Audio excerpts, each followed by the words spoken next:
Joe Buck, we spoke to him. He, of course, the voice for ESPN and ABC. And when he was at Fox, he called everything. He called golf, football, and baseball. And I asked him, what is the difference between calling golf, football, and baseball? Golf was so different than I thought going in. And you can prepare yourself all you want. But we all fall asleep to it on the couch when we're watching it.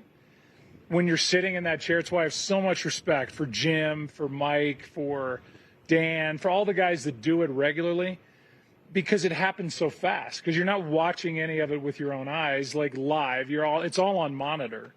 So you're getting information in your ear like, okay, we're going to Spieth on 4. It's his second shot. He's made 2 birdies in a row.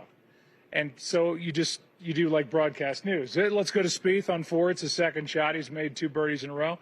And, it's a little unnerving to be relying on other people's information. I'd rather make my own mistakes or do my own thoughts instead of just parroting what I'm hearing in my ear.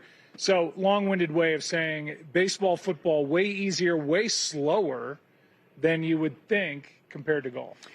But also, how many times have you had to fake that you didn't know what was going to happen to the golfer who was standing over a 20-footer to take the sole possession? Well, that's the thing. I mean, all the websites, which you find out when you do golf, how closed the community is. And like when Fox showed up and then I'm calling it and it's not Dan Hicks and Johnny Miller, it's like, oh, my God, aliens have landed on my TV and I cannot believe they're trying to do golf. Their camera people suck. They can't find the golf ball. We were at Chambers Bay. It was glary. They're the same camera people that did it for NBC. So it wasn't that. Now, the guy in the chair wasn't that good. That's me.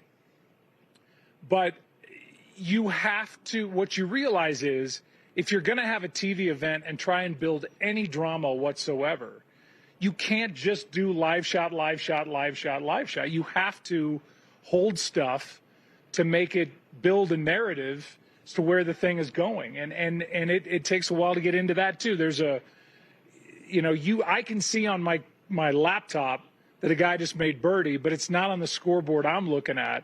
And if it's not on the scoreboard I'm looking at, he didn't make birdie yet. We got to act like he's about to make birdie. So it's a lot of convoluted stuff that's handled better by smarter people. I talked to John Smoltz, and he said that he's not on social media, that he'll maybe hear from his kids about Liar. He's got burner accounts. He knows what's going on social media. But do you need social media? Like, is it part of your life? No. I go on there periodically if I want to find out how awful I am.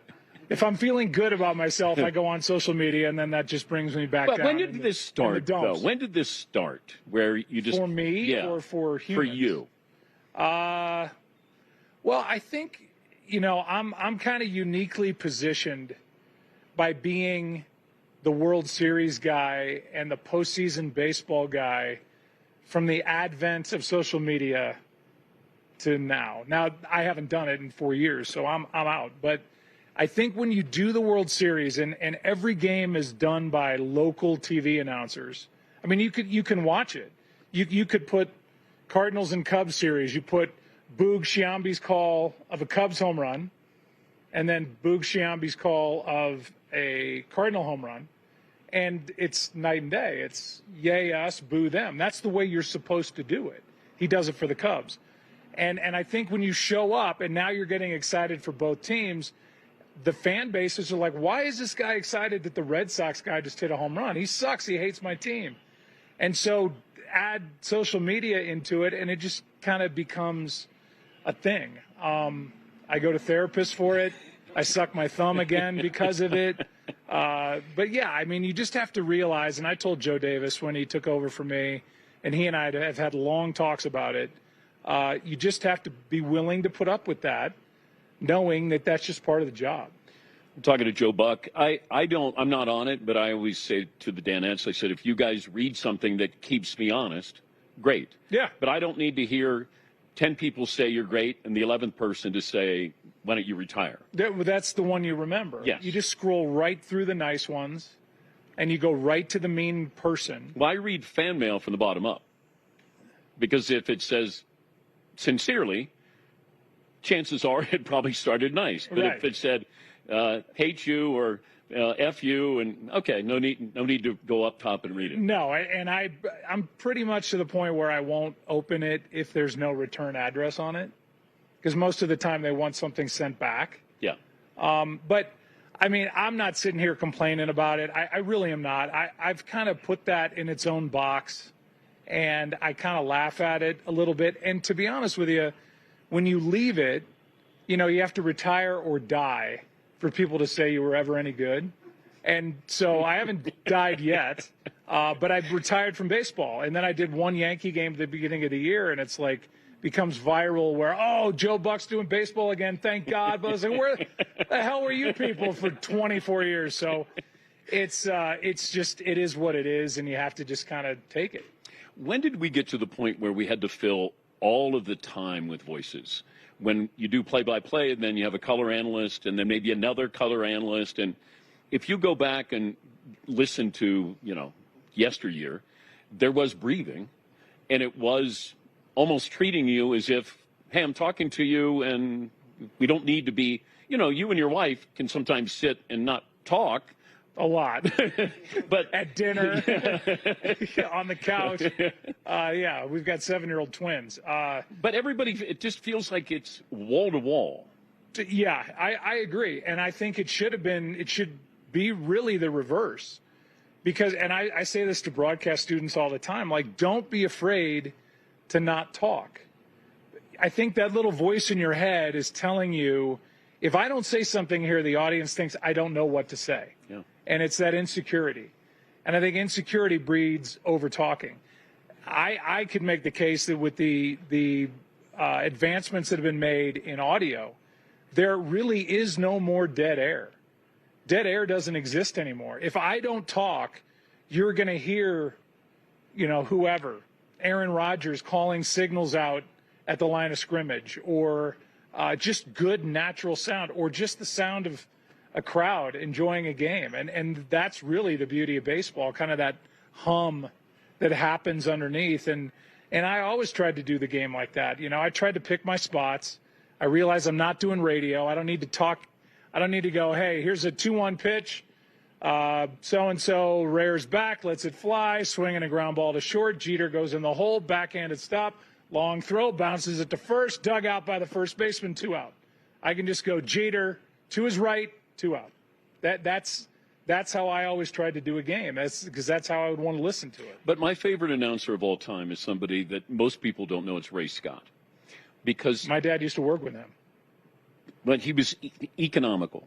Yeah. And it'd be Packers against the Bears. He would say, star, dollar, first down. Yeah.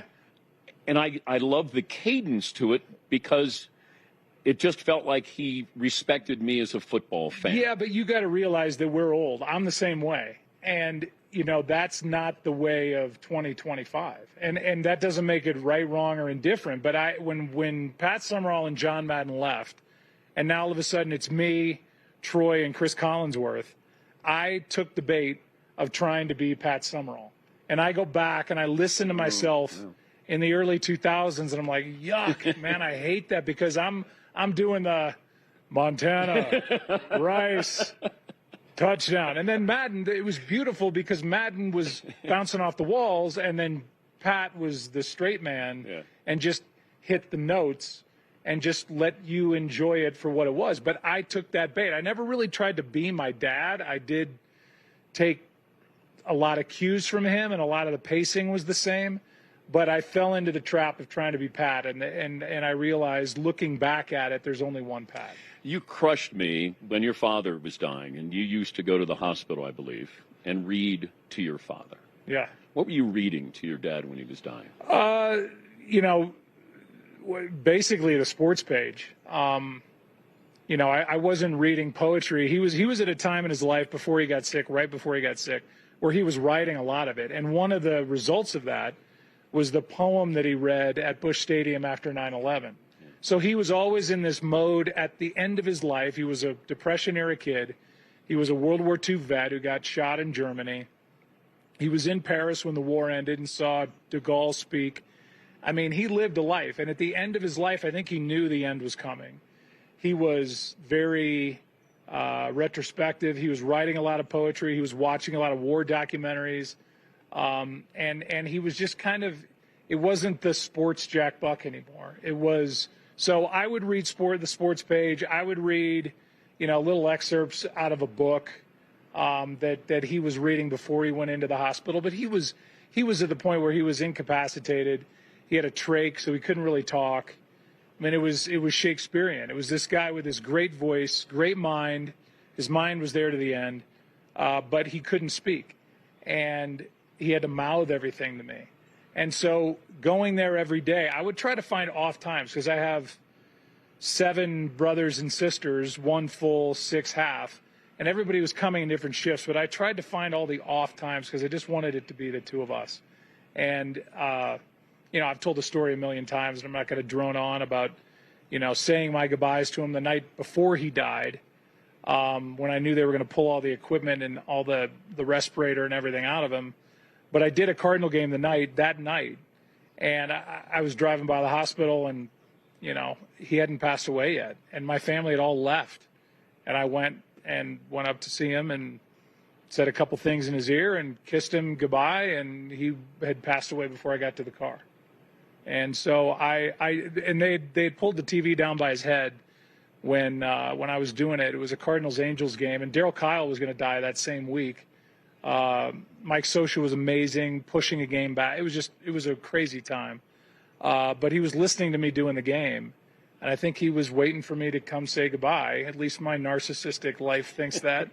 And maybe if I'd never gone, he'd still be alive today, 23 years later. But I did. I went and I said goodbye. Social media. They're gonna... You sure? Why would you go there? Killer. You killed him. Killer. You killed your father. Unbelievable. Wow, that got sentimental and dark in a hurry. Yeah, but he would love that. That was his sense of humor. The best thing I had with my dad was that I could make him laugh, even when I was a little kid. So he could take me on the road. And he was a tough audience, but I got through to him. And some of it was really dark, but he wanted me around. And that's what set up the rest of my life, by just being there with him on the road, seeing the life just from the eyes of a broadcaster and getting a master's class in it really every night. Good to see you. Good to see you Thanks guys. for sharing. Yeah, thank you. Thanks so much.